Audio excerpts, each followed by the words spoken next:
Olá, estamos aqui no Fórum de Advocacy Impacto 2023. Tivemos agora há pouco a abertura do fórum, que a gente falou um pouco sobre o que vem por aí.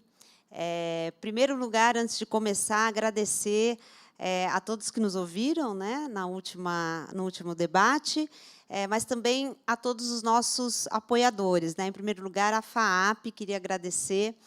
Estamos aqui no auditório FAAP, nesse primeiro dia, uma parceria que começa com todo o apoio técnico, um agradecimento a toda a equipe, à instituição. Nos próximos dias estaremos no estúdio, aqui na FAAP também, que, além de interessar pelo tema e abrir as portas da casa para isso, também tem uma série de ações ligadas a impacto social, interesse dos alunos, ESG.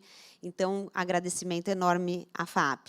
E também agradecimento àqueles que fizeram possível isso acontecer, nossos patrocinadores, Instituto Alana, Banco Itaú e Unilever, alguns já conosco desde 2021, e os nossos parceiros, a Berge, Advocacy Hub, Confluentes, GIF e Grupo Mulheres do Brasil.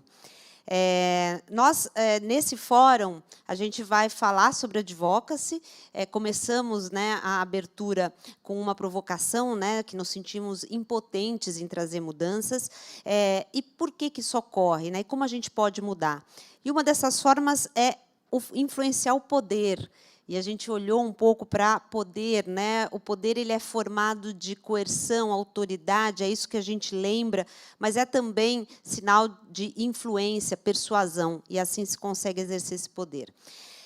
E isso traz a nossa discussão como sociedade civil, a discussão sobre a advocacy, que é justamente uma estratégia da sociedade civil para trazer mudanças comportamentais, políticas ou sistêmicas. Então, esse é um primeiro pilar das discussões desse ano. Mas o segundo pilar é o que fazer com esse poder. Né? O que a gente quer no final? É a política, é o jogo pelo jogo, ou é realmente trazer resultados concretos na vida das pessoas? E essa discussão começou no Fórum de 2021. Quando a gente fala de estratégia de advocacy, é muito difícil não falar em lobbying, mas não é só lobbying, é comunicação, é coalizão. Mas esse tema da implementação de políticas públicas, né? Então, no Brasil, nós temos o desafio ainda, talvez, de algumas leis serem aprovadas, mas o maior desafio é a implementação. Então, a gente abre esse debate falando de metas sociais e desenvolvimento, né? Então, os desafios para trazer esse impacto social. Nós temos metas fiscais, metas na área econômica, superávit primário, metas de inflação, mas nós damos pouca importância para as metas sociais. E, mesmo quando elas existem, muitas vezes não há uma obrigatoriedade de ser atingidas.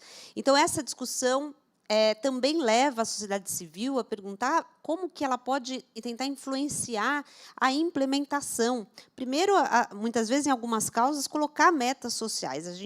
Um prefeito ou uma prefeita sai e entram e a gente não sabe exatamente o que deixou de legado. Qual é o resultado final das políticas públicas? Então, a gente falar de implementação precisa também entender a navegar, né, no poder executivo. Então, a gente vai falar de tudo isso nesse fórum. Mas, para abrir o tema, a gente vai falar de metas sociais e também um pouco desse impacto e como que a implementação de políticas está entrando na agenda da sociedade civil. Para isso, hoje nós teremos aqui, por Zoom, Betina Barbosa. Bom, aqui, agora eu estou vendo a tela. Mariana Almeida. Oi, Mariana. A gente está fazendo híbrido, né? Sempre um desafio, mas já é muito bom. Começamos, né, a ter um contato mais presencial. Mariana Almeida, agradecer sua presença. Mariana é diretora executiva da Fundação TID Setúbal e professora do Programa Avançado em Gestão de Políticas Públicas e em Gestão Pública do INSPER. Doutora em Economia do Desenvolvimento pela FEA-USP, atuou na área de Economia Popular e Solidária no Brasil e na Venezuela, desenvolvendo políticas públicas de apoio a pequenos empreendedores urbanos e rurais. Trabalhou em diversos órgãos públicos, particularmente na área de planejamento e orçamento público. Então, a gente vai ouvir a Mariana daqui a pouco. Conversando muito com ela, ela já cunhou um novo termo, advocacy colaborativo, então vai falar um pouco sobre isso. A outra convidada é a Betina Barbosa. Betina Barbosa é economista, aqui com a gente. Obrigada pela presença, Betina. Coordena a Unidade de Desenvolvimento Humano do PNUD Brasil, desenvolveu estudos de doutorado da Unicamp e é mestre pela Universidade Federal de Pernambuco. Trabalhou no IPEA, em Brasília, entre 96 e 2001, e Banco Mundial, entre 2002 e 2016, onde recebeu 2 prêmios do World Bank, Spot Award CMU Brasil. Trabalhou com o Banco Mundial em Angola, em 2008 a 2010, e em 2012 desenvolveu trabalhos de cooperação e montagem do Fundo Internacional de Cooperação em CTI entre Brasil, França e países do Sahel africano. Este lançado na Rio +20. Fez parte do board do Instituto de Pesquisas da França, foi diretora do Conselho Econômico e Social da Presidência da República entre 2012 e 2014. Suas áreas de especialização são desenvolvimento humano, desenvolvimento sustentável e desigualdades. É responsável pelas publicações da Unidade de Desenvolvimento Humano do PNUD Brasil e colaboradora do Relatório de Desenvolvimento Humano Global. Organizou, em 2021, o relatório Covid-19 e Desenvolvimento Sustentável, avaliando a crise de olho na recuperação. Trabalho publicado pelo PNUD, OPAS, Unicef e Unesco. Obrigada pela presença. E, por fim, Priscila Cruz. Ela não está aqui com a gente, mas ela fez questão de participar. Ela foi chamada para um momento importante junto ao governo, mas ela estará aqui no final da nossa mesa. Priscila Cruz é fundadora do Todos pela Educação e lidera o time executivo com o tema Educação de Qualidade para Todos. É mestre em Administração Pública pela Harvard Kennedy School e é graduada em Administração de Empresas pela GV e Direito pela USP. Então, ela pede desculpa, mas estará aqui com a gente para as considerações dela no final do painel. Bom, gente, é uma honra tê-las aqui. Nós escolhemos esse tema com 3 organizações que refletem muito essa discussão de metas sociais. Todos pela Educação coloca, né, as metas de impacto, né, a meta final, parecem metas do governo, como metas próprias. Então, isso é algo que a Priscila vai contar um pouco a importância para a sociedade civil também, olhar um pouco para onde o governo, né, tem que ir, qual o resultado final. E aí a implementação, né? Eu acho que tem essa discussão, a Fundação TID Setúbal tem uma atuação muito forte em causas estruturantes, inclusive. Eu pedi para a Mariana falar um pouco sobre isso. Acredita muito em advocacy e na própria articulação política e de implementação das políticas públicas. Então, a gente vai falar um pouco desse papel da sociedade civil. É um tema também, Mariana, do nosso fórum, falar de causas mais estruturantes, né? Então, temos aí reforma política, justiça climática e racismo, né, como um dos temas aqui também do fórum. E aí, Betina, a gente fala muito das metas do milênio, né, das ODS. Você me corrija depois se estiver errada, mas começou um pouco nas metas do milênio, né? Os países passarem um pouco de melhorar algo para ter metas com medição, né? Algo que trouxe também muitos avanços de alguns países, né? A medição da pobreza e ter metas estabelecidas para elas. E eu vou começar com a Betina. Betina, falando um pouco dessa perspectiva mundial, trazendo para o Brasil, e depois a gente vai navegar um pouco nos desafios do Brasil. As metas do milênio, como eu disse, foi a percussora, né, das ODS. Qual é o principal desafio, né? Passado tantos anos, né, a gente tinha metas para 2015, né? E agora nós estamos com as ODS, a Agenda 2030 também. Quais são os desafios que você vê, né? Muitas vezes as pessoas perguntam: poxa, mas a gente não alcançou a meta. Justamente ter metas é um principal passo para a gente começar a medir. E eu vou unir as 2 perguntas, vou pedir também licença à Mariana. A gente tem que terminar 20h, impreterivelmente. Então, eu vou mudar um pouco aqui a nossa dinâmica. A Priscila vai participar nos 15 minutos finais e vou fazer já 2 perguntas. Vocês podem ficar à vontade um pouco para trazer as considerações, talvez de forma mais abrangente. Já que a gente está falando de metas, falar também um pouco da medição disso, né? Acho que você tem um trabalho muito robusto em relação a isso, o próprio Atlas, né? E você falar também do IDH. Então, queria passar a palavra para você contar um pouco para a gente sobre a importância de metas, a medição e os desafios mundiais. Boa noite a todos e a todas. Queria agradecer, Daniela, esse convite muito simpático para participar desse diálogo, na verdade, com outras instituições. Queria agradecer o Impact Advocacy e também todos os parceiros.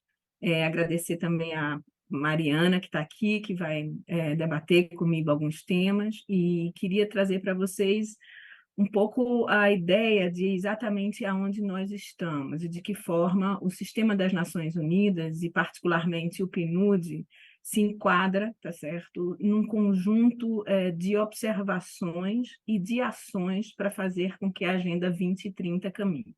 A Agenda 2030 é um conjunto, na verdade, é uma declaração conjunta que estabelece um pacto para os países do planeta. Você me perguntou qual é a diferença dessa agenda em relação à agenda passada, que era a agenda que olhava os objetivos de desenvolvimento do milênio, e eu te respondo, e respondo também às pessoas que estão nos ouvindo e nos assistindo, que, na verdade, há uma ruptura já no início da década de 2010, no sentido de compreender que a agenda precisava ser mais alargada, trazer novos temas, trazer para o tema das agendas de desenvolvimento toda a parte que envolve a biosfera, o equilíbrio do planeta, o clima e, portanto, também aspectos do desenvolvimento sustentável.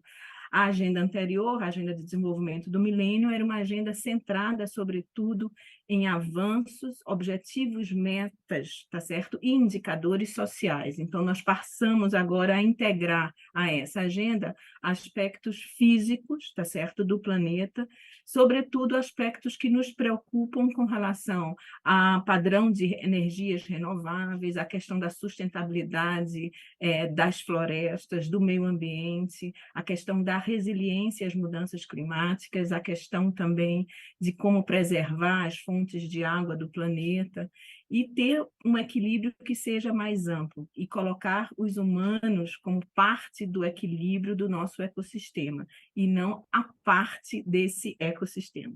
Então, essa é a primeira grande mudança que nós trazemos já a partir de 2015.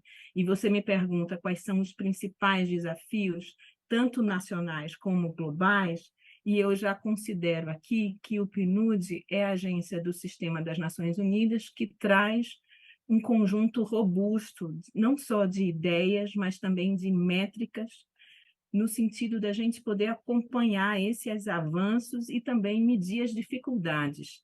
Os desafios são muitos, e eu colocaria que são desafios em escala global que perpassam, sobretudo, estágios muito diferentes de contribuição possível e que espelham também muitas desigualdades entre os países e internamente também aos países. Então, desde 2019, o PNUD vem desenvolvendo um conjunto muito especial de dados e observa que 3 pilares precisam ser desafiados permanentemente para que a Agenda 2030 possa se consolidar e, portanto, também os nossos SDGs, que são os nossos ODS, como nós chamamos no Brasil, os Objetivos de Desenvolvimento Sustentável.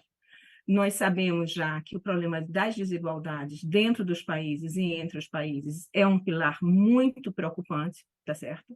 Nós sabemos também que a agenda do meio ambiente e da sustentabilidade é uma agenda que merece muita atenção, porque ela interage permanentemente com a agenda social, não são agendas separadas, são agendas interligadas. E, por fim, o terceiro pilar diz respeito à maturidade política das democracias, aos processos de participação e de que forma essas articulações no seio da sociedade são determinantes para que a Agenda 2030 possa se estabelecer e ser vitoriosa.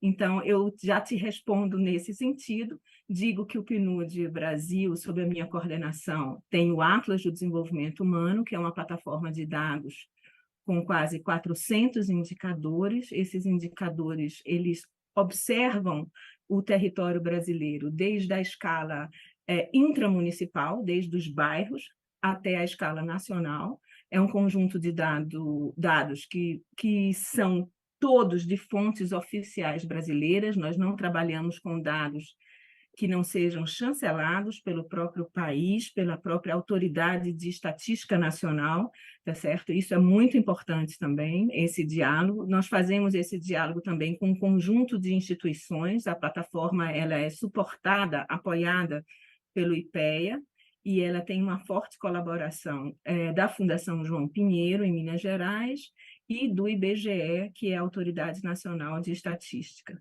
Então, eu quero te dizer que todo esse esforço é um esforço conectado. O país é um país continental, com muitas dimensões a serem observadas, com um conjunto de desafio grande, mas também com um conjunto enorme de possibilidades que nos faz ter muita confiança de que essa agenda vai avançar e vai ter muita prosperidade no Brasil. Daniela.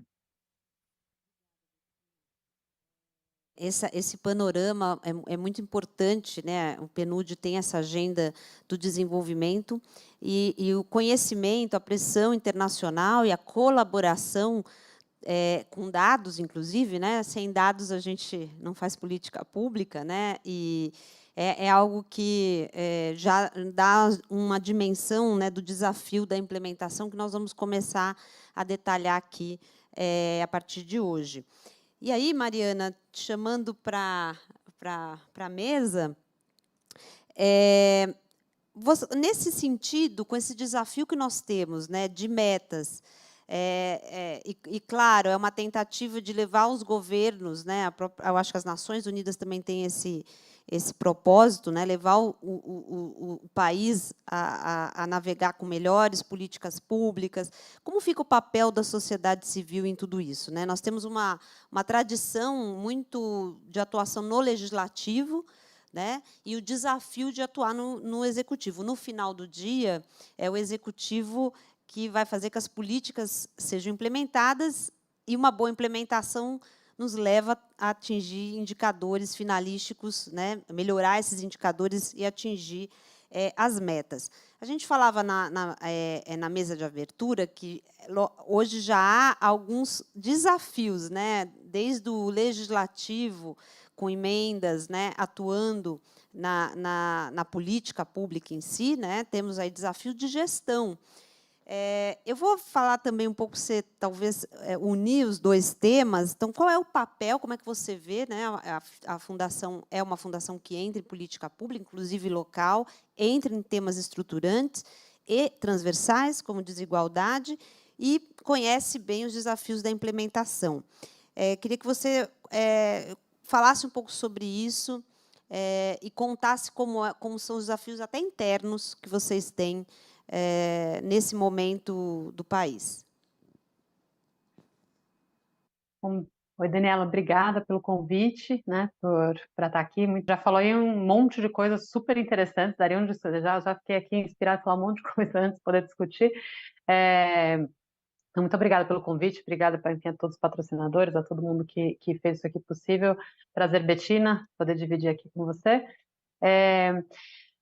Então, eu acho que a gente, só para organizar dois pontos, eu entro na sua pergunta.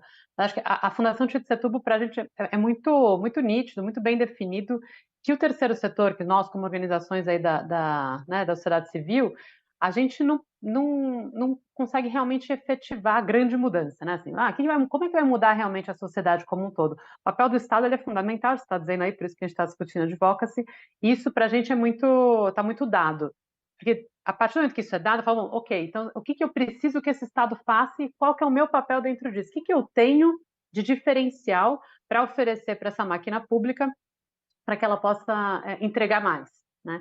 E aí a gente tem uma coisa que para a gente foi descobrindo que acho que para poder falar até o que eu acho que a gente tem, nosso ativo, tem um pouco do nosso diagnóstico. Qual o problema da máquina pública, né? Por que não entrega? Acho que tem uma questão importante sobre boas definições de metas, e aí Tem uma fase nova onde isso começa a aparecer, o papel do PNUD é super importante, esse estabelecimento de metas que podem ser compartilhadas, a gente valoriza enormemente enquanto processo para pautar as agendas, mas para além, então tá, falta saber o que quer fazer? Não, mesmo quando sabe o que quer fazer, para onde vai, qual que é a dificuldade?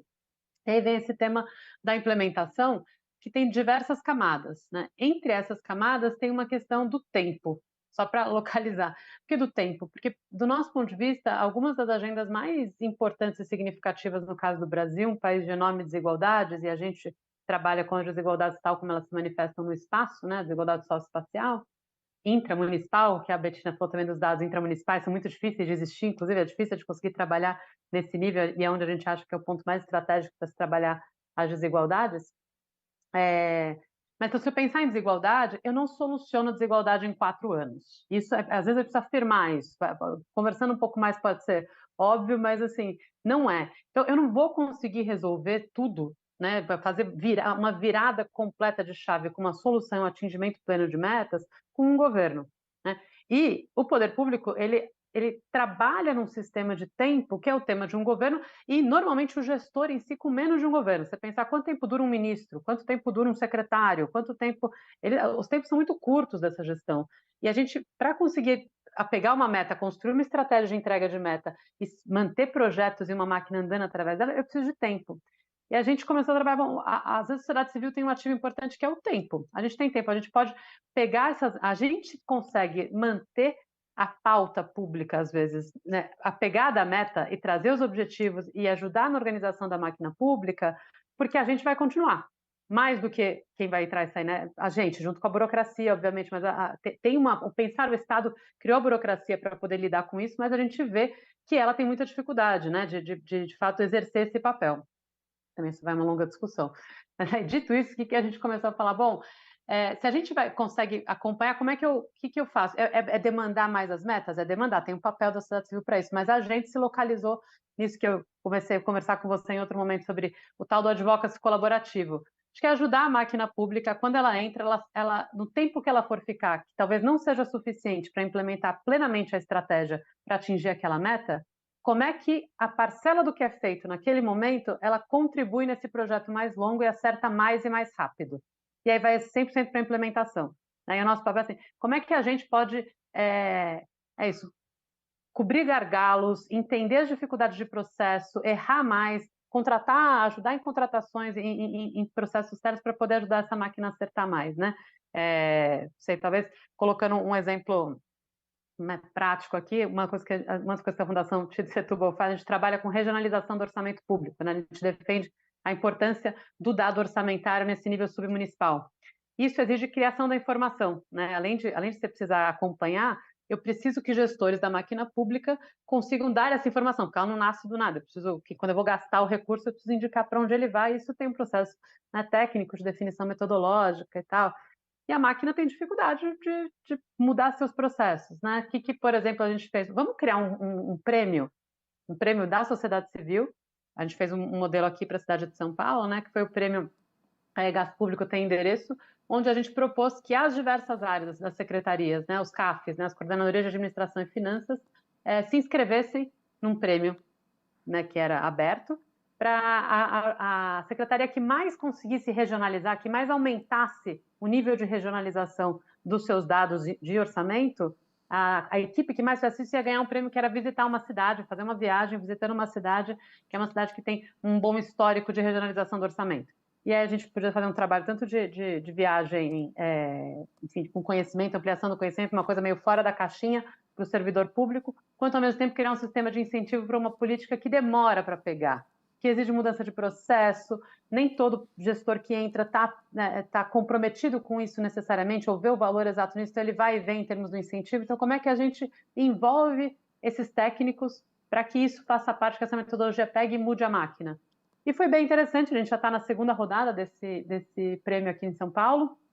O orçamento de São Paulo saiu de um nível de 9% do orçamento regionalizável que existia antes, para alguma coisa hoje, com apoio do TCM, a gente chega a 60%, 70% do orçamento já regionalizado. Então, você tem um salto bastante grande em 3 anos, e é isso, é um esforço contínuo. Mas regionalizar é uma meta? Não, mas eu preciso do dado regionalizado para poder depois gastar de maneira regionalizada, para eu poder pensar em reduzir as desigualdades socioespaciais na cidade. Então, para eu poder, se eu tenho a meta de reduzir as desigualdades, eu preciso gastar segundo a intenção dessa meta, mas eu preciso poder gastar. E aí, quem vai pensar em como você constrói esse detalhe, né, de identificação do dado? E a gente acha que isso é um espaço importante que a sociedade civil pode ocupar, às vezes com menos glamour, né? A gente brinca que tem pouca gente que acha glamouroso entrar nesses meandros da máquina pública, mas pode ser, no momento que a gente vive, acho que, como que se eu coloco de fato grandes metas para grandes transformações no horizonte político, no horizonte da máquina pública, certamente ela não está construída para atingi-los, não do nada. É isso. Seja pelo tempo, seja por outras razões.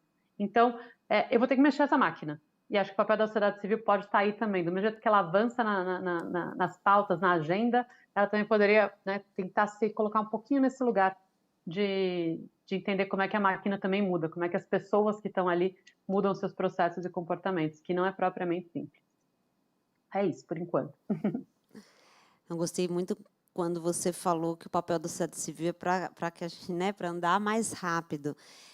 E realmente a implementação de políticas públicas, eu já fui governo também, é complexa, as barreiras são inúmeras, né? E descobrir quais são esses elementos e tentar influenciar ou apoiar ou cobrar, né? Ou também demanda que a gente entenda o porquê, né? Muitas vezes no governo, foi minha primeira experiência, a gente falava, bom, a gente vai lá e critica, mas olha, não é bem assim, é difícil, né? Acho que é entender e navegar com esse espírito público, né?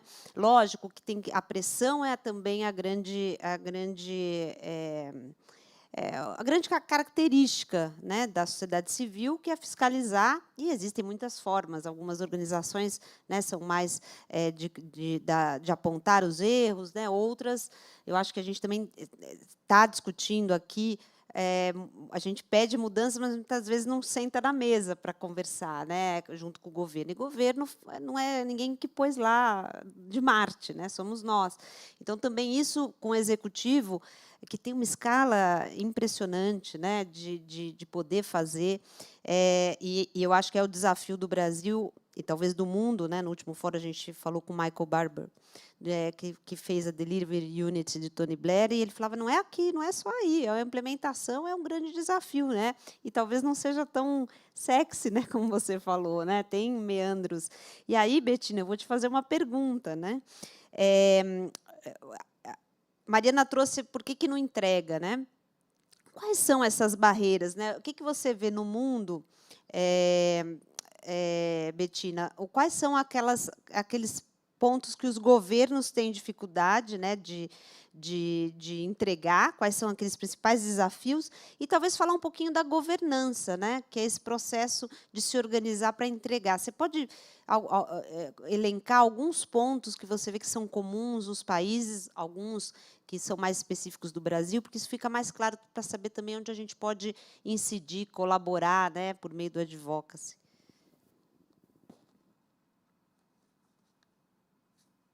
Muito interessante, Daniela, a sua pergunta, porque, na verdade, essa construção ou essa pactuação que muitas vezes nós desejamos e buscamos com muita força junto aos países e seus governos, né? Ela é uma pactuação que ela exige uma maturidade de toda uma engrenagem que funciona também dentro do governo. Então, é muito díspare você poder observar, por exemplo, que se você conseguir dividir na escala, digamos, de 190 países, dos quais 30 estão lá no topo, e esses 30 países são países que realmente têm um padrão de desenvolvimento que é sempre desejado pelas demais nações. Muitos desses países não abraçaram a Agenda 2030 com a força que seria necessário. Então, na verdade, essa pactuação e essa governação, né, política internacional, e eu acho que o inglês tem uma diferença entre essa palavra no sentido de politic e policy, que ela é muito interessante, né? Então, em nenhum momento a gente está falando aqui de politics, certo? A gente está falando de policy, a gente está falando de uma governação global para a gente implementar políticas que são de interesse global. E isso é que é o importante. Então, eu percebo que há muitas diferenças e muitas nuances. Alguns países se sentem pressionados. Essa agenda muitas vezes também não é aceita, porque ela é uma agenda de desenvolvimento sustentável que impõe algumas restrições, modelos, normas de desenvolvimento, padrões de desenvolvimento, que não observam, por exemplo, questões de sustentabilidade ambiental, no padrão que é exigido por esse grande acordo internacional que é a Agenda 2030. A gente tem navegado aí em águas que são águas muitas vezes difíceis, porque não há uma concertação global de forma forte, tá certo? No sentido do apoio à materialização dessa agenda na velocidade e na importância que ela exige, certo? Eu vou falar para você de um aspecto bem interessante, porque é um aspecto que perpassa o Brasil, mas perpassa outros países de forma bem mais grave do que o Brasil. Por exemplo, a Mariana trouxe essa questão do orçamento, e nós aqui, os economistas, temos essa maldade de trazer sempre as contas nacionais ou a disponibilidade dos orçamentos e dos recursos para a materialização das políticas, que são, de fato, pilares muito importantes para que a gente possa materializar e cumprir metas, objetivos e ir atrás dos indicadores, né? Mas não há, por exemplo, ainda uma concertação global em torno da questão do financiamento do desenvolvimento e de que forma essas agendas precisam ser pactuadas internacionalmente, inclusive porque os recursos naturais do planeta eles requerem uma atenção que é global. Eu não posso dizer que... É aquela velha história, por exemplo, do nosso... há 20 anos atrás, que o Brasil permitia que as pessoas fumassem dentro do avião. A partir da cadeira 16, as pessoas fumavam. Da 15 adiante, ninguém fumava. Então, isso não existe na pactuação global, por exemplo, pela sustentabilidade climática. Não existe esse avião. A gente tem que pensar que esse avião é um avião conjunto. Então, eu não posso separar até a cadeira 15 e depois da cadeira 16 até a cadeira 30, porque, na verdade, o avião é o nosso planeta. Então, essa pactuação em torno dos recursos naturais do planeta, ela precisa ser global e ela precisa ter também mecanismos globais de financiamento do desenvolvimento. Eu chamo a atenção disso porque a gente tem 17 objetivos, né? Os 17 objetivos são guiados por 169 metas e mais de 230 indicadores. E você me pergunta, para a gestão e para a governança da Agenda 2030 no Brasil, a gente tem dificuldades em colocar os indicadores à mesa para negociação? Não. O IBGE se não uma das 5 melhores, está no topo das instituições de estatísticas mais competentes do planeta. Então, a gente coloca os indicadores lá porque o IBGE nos traz essa possibilidade. Não é como um conjunto de países que eu não consigo nem conversar porque eu não tenho indicadores que possam pautar essa agenda, né? Aí, quando eu saio desse ponto, Daniela, dos indicadores, que não é um problema brasileiro, eu começo no problema que a Mariana colocou e que você também trouxe, que é a pactuação das metas para que a gente chegue nos objetivos. E para essa pactuação, aí eu preciso de muita política e de política, porque os objetivos vão precisar da ação para as policies, mas as metas a serem pactuadas vão precisar de que os atores políticos nacionais e globais pactuem. E esses atores são os atores desse fórum, que é sensacional, que é o terceiro setor, que é uma coisa bem importante, porque puxa a agenda, coloca as agendas, e como a Mariana colocou, não deixa a gente esquecer das agendas depois de 4 anos, né? Vocês trazem essa agenda, pegam na mão das agendas e levam elas para os próximos 4 anos. E isso é muito importante, que a sociedade faça isso, né? Então, assim, eu só queria dizer isso para vocês, porque o PNUD se sente muito feliz de poder exercer sua missão no Brasil, poder colaborar poder também trazer insumos. É um dado preocupante que dos nossos 17 objetivos, nós temos apenas avanço em 4 objetivos, ou seja, 4 objetivos têm a possibilidade de chegar em 2030 com as metas garantidas, tá certo?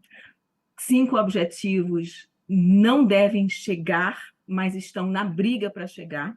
7 não vão chegar, e nós retrocedemos no primeiro objetivo de desenvolvimento sustentável, que foi a fome.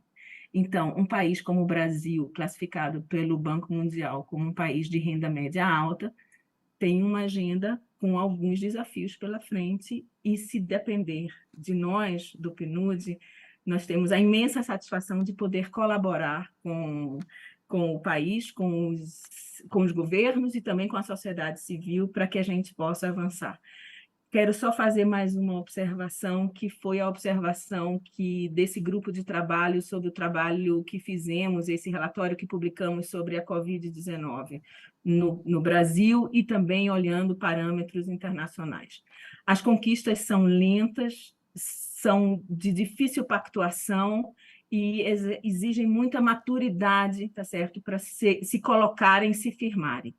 Mas crises sistêmicas como a Covid-19 podem colocar tudo a perder num segundo, rapidamente.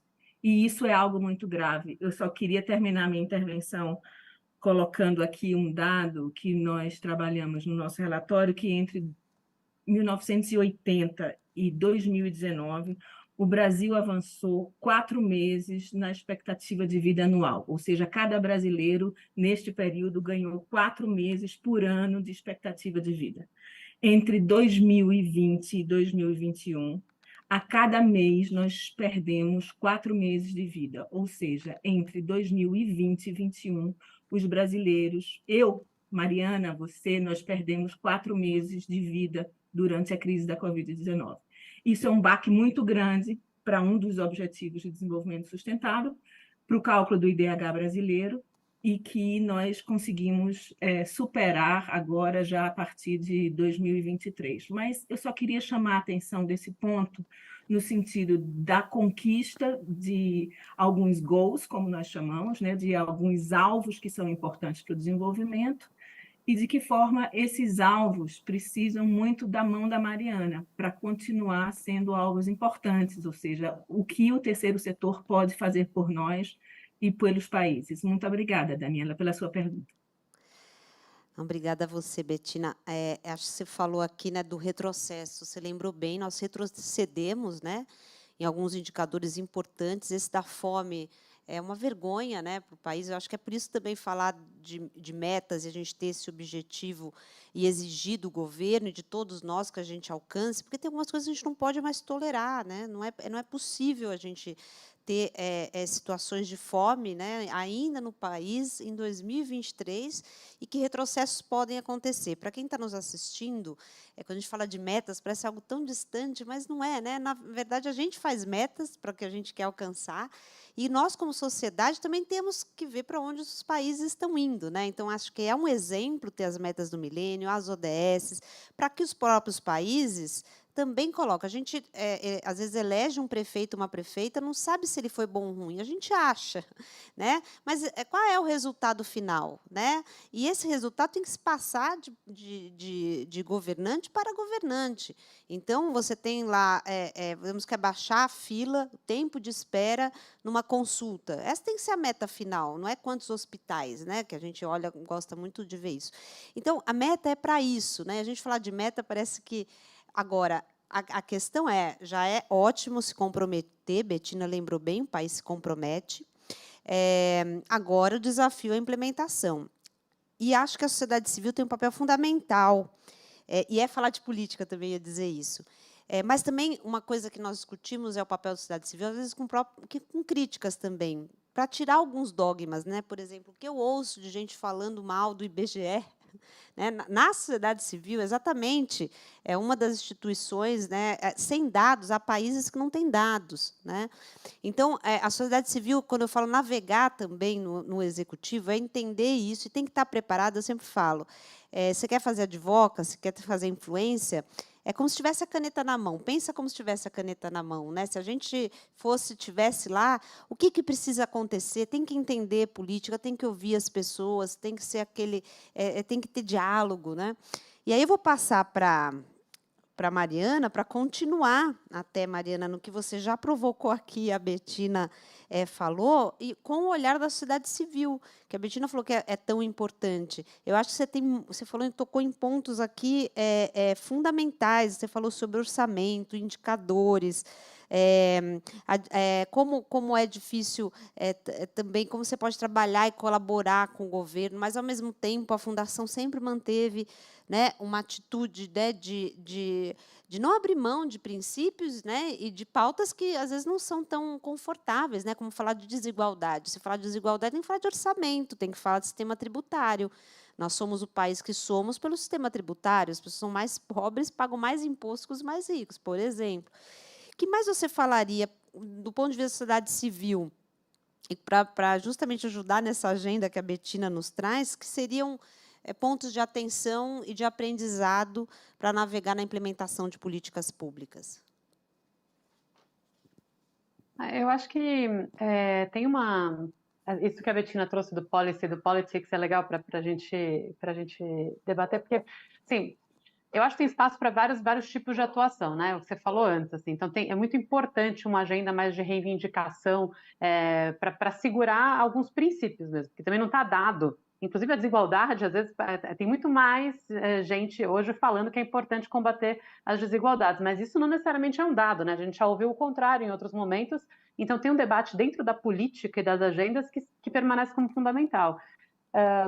O que eu acho, pegando um pouco na linha do que você disse, Daniel, é que também é importante entender de que uma vez que você quer fazer, se você colocar com a caneta na mão, entender que o ser humano que está lá, porque é um ser humano, às vezes parece que não, que a gente está falando de governo como se fosse uma coisa muito, muito distante, mas ele também toma muita decisão no escuro, porque ele não sabe que decisão ele vai tomar na hora de implementar. Mas, sabe, eu quero combater, deu um monte de problema lá, quero resolver. Vou dar um exemplo básico, para mim é uma coisa que não sei como a gente ainda não fala, como tolera isso, né?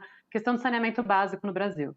É um problema, enfim, em crise. Você está falando de inteligência artificial, de grandes desenvolvimentos tecnológicos, a gente não tem banheiro nas casas no Brasil, em uma parte significativa das casas brasileiras. Né? Isso ficou super explícito na pandemia. Isso vem com uma questão. Então, assim, acho que tem uma coisa de indignar-se e colocar a política enquanto uma grande vontade. Não, a gente tem que ir atrás disso. Mas a pessoa que assume a cadeira e fala, eu vou resolver esse tema, a verdade verdadeira é que num país com a magnitude do Brasil, com as questões federativas e de capacidades institucionais e tal, que está lá, ela tem mais ou menos noção de por onde ir. Tem visões, e a gente fica muito. Tem o debate, vai ter um debate, vai ser um modelo mais privado, um modelo mais público, vão ser concessões, tem esse debate faz parte. Mas tem outras camadas do debate que a gente vai precisar entender que vão muito além, porque que acho que tem uma coisa aí, falando mais no campo.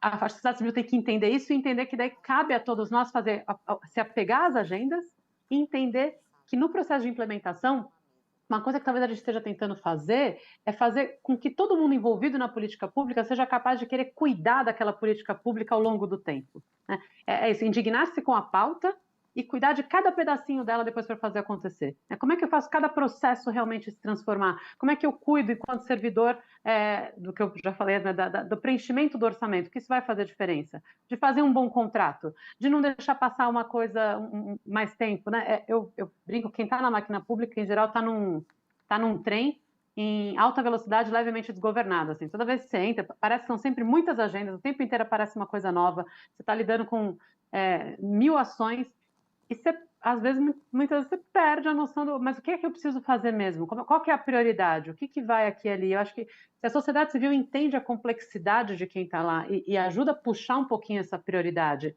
não só na pauta, mas no passo a passo para chegar lá, né? Então, isso poderia nos fazer pensar, inclusive, talvez o passo a passo também não está dado, eu vou ter que reinventar acho que o papel quando eu falo do submunicipal, inclusive, a gente na Fundação tem discutido muito o papel dos territórios, não só na participação, no modelo mais consultivo, mas até em processos mais profundos de gestão da política pública local. Como é que eu incluo um pouco mais as pessoas, a sociedade civil local também, em processos de implementação da política pública? Como é que eu relaciono esse estatal, né, a um social mais amplo, esse bem social, esse bem comum, e torno ele mais permeável às pessoas que estão colocando ali? Como é que eu converso mais com as pessoas que estão e que sentem o problema?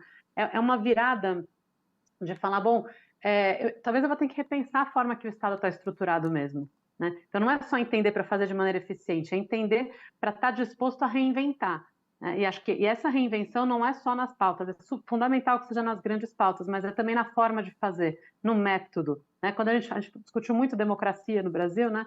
Acho que tem alguns princípios básicos da democracia, quando a gente fala dos 3 poderes, do funcionamento eleitoral, das garantias de direitos, tudo isso está colocado. Sim, mas a democracia é mais do que isso, né? Como é que a gente traz um pouco mais também as pessoas para dentro do fazer público, para que elas possam expressar sua vontade de fazer público?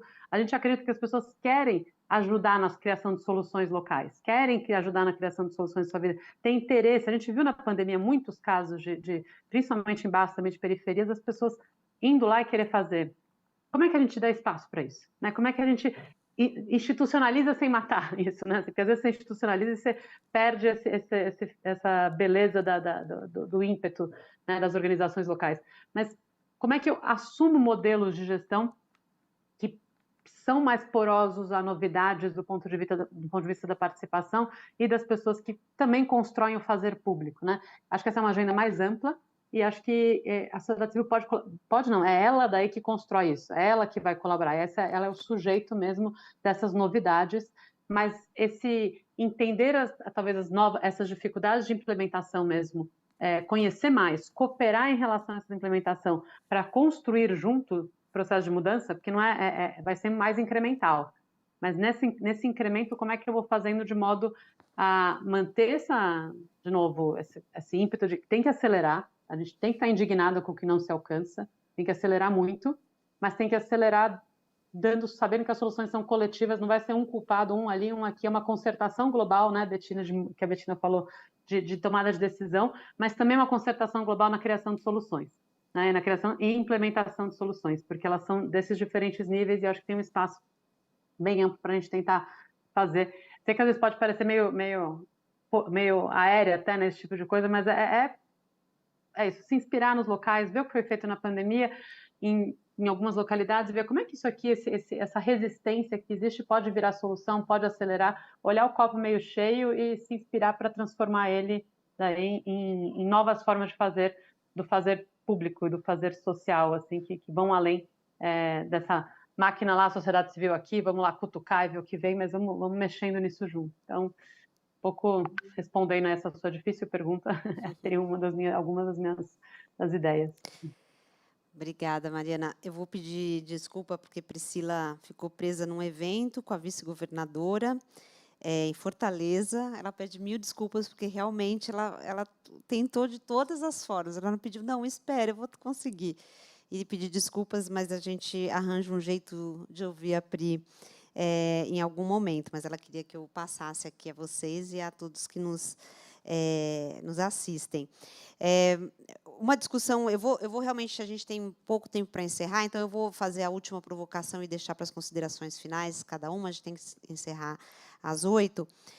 Mas você falou de governança, de certa forma, né, Mariana? Estava conversando, a gente fala muito de governança corporativa, a gente fala pouco de governança no governo, fala muito, mas tem coisas que estão travando, né, ali o processo. Mas você foi muito empática em trazer, você vê que a sua conversa já é com outro olhar, né, de entendimento, de saber quem está lá, né, e que realmente, imagina, você pega aí um trabalho que você tem que resolver a cidade de São Paulo, né?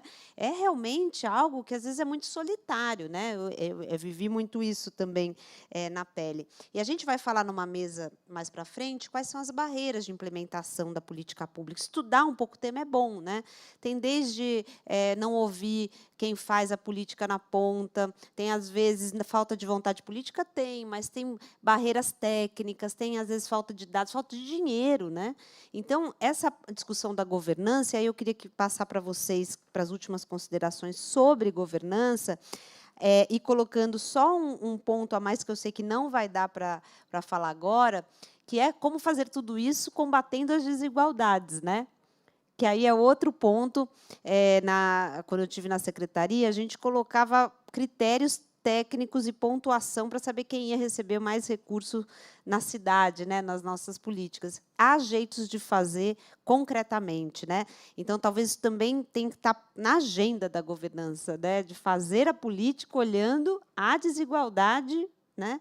Então, eu queria que vocês terminassem falando sobre governança, sobre essas barreiras, com o toque da desigualdade, para não pode faltar, estava na conversa prévia com as duas, e aí já as considerações finais. Vou deixar mais ou menos 3 minutinhos para cada um.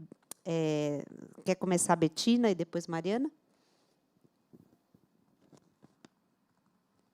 Queria finalizar agradecendo essa oportunidade desse debate com vocês, dizer que esse debate, por exemplo, faz parte de um processo de pensar uma governança democrática, né? Trazer elementos para que a gente possa apoiar, porque, Daniela, você olha os 17 objetivos, você tem um específico para a questão da governança, porque a gente sabe muito bem que, para que os outros 16 objetivos de desenvolvimento sustentável possam, de fato, serem objeto de política e de ação e de metas, tá certo, dos países, é necessário que esse processo de governança se instale e que essa agenda vire parte, tá certo, da gestão pública, né? E quando a gente fala de governança, a gente sempre está olhando também para o executivo, para o judiciário, para o legislativo, não é? Para essa ação também que nos empurra para frente do terceiro setor. Então, a gente está falando de algo que é bem mais amplo e que necessariamente precisa caminhar de mãos dadas com todos esses atores, né, da sociedade. Então, fica muito claro para a gente que os processos de governança, esse objetivo de desenvolvimento sustentável, número 17, que é o que cuida da governança, ele perpassa e abraça os demais objetivos, né? E muitas vezes é ele que faz ou que cria as possibilidades para que haja uma materialização, né, das agendas que contemplam os demais objetivos. Então, nós tratamos ele com tanta importância quanto os demais objetivos, né? Por exemplo, dentro desse processo da gestão, né, e do que precisaria ser uma gestão que observasse a boa governança, há uma discussão muito forte hoje no Brasil sobre o ODS 5, que foi objeto, inclusive, do Enem, que é essa questão do empoderamento feminino e das agendas de gênero que precisam realmente ganhar um impulso no Brasil, né? De que forma essa agenda precisa passar por um processo de governança mais aberto, mais participativo. Isso é algo que nós, muitas vezes, observamos dentro desse processo de governança do Brasil, né? Direitos no papel conquistados, mas direitos que, de fato, não se materializam, né? Nós criamos, por exemplo, leis que amparam a participação política feminina e o empoderamento feminino, mas os processos de governança no Brasil não estão, de fato, incorporando as mulheres aos processos de decisão. Então, são desafios, e eu acho que você trouxe um dos ODS, se não o mais importante, um dos mais importantes para essa agenda, porque ele sai abraçando e dando a mão entre os objetivos, sabe, de desenvolvimento sustentável, e sem ele a gente não vai caminhar. É isso. Eu agradeço mais uma vez essa oportunidade de estar no debate e obrigada. Obrigada, Betina. Mariana. Rapidinho aqui.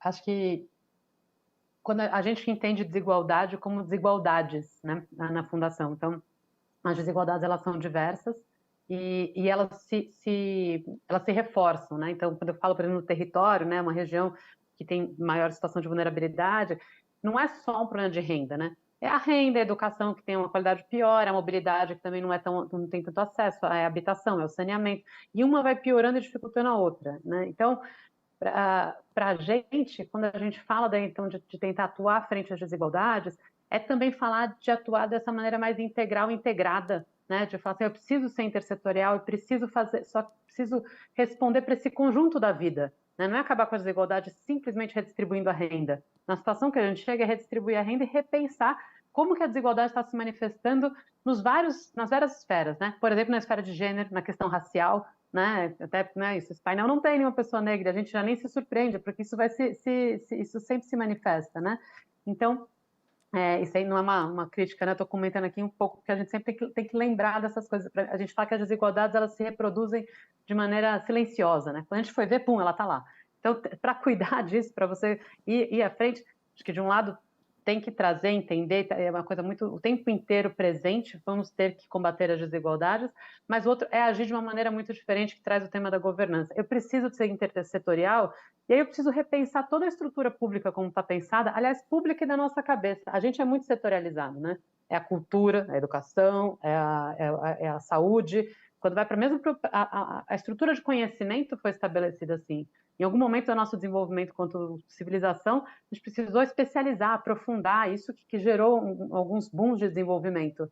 Mas acho que a gente está vivendo um momento de certo retorno. A agenda climática, que é uma agenda super transversal, também traz isso de volta. A gente fala, olha, acho que tem uma coisa, a gente especializou bastante, aprendeu bastante, precisa dar um passo atrás e começar a se conversar mais entre as áreas.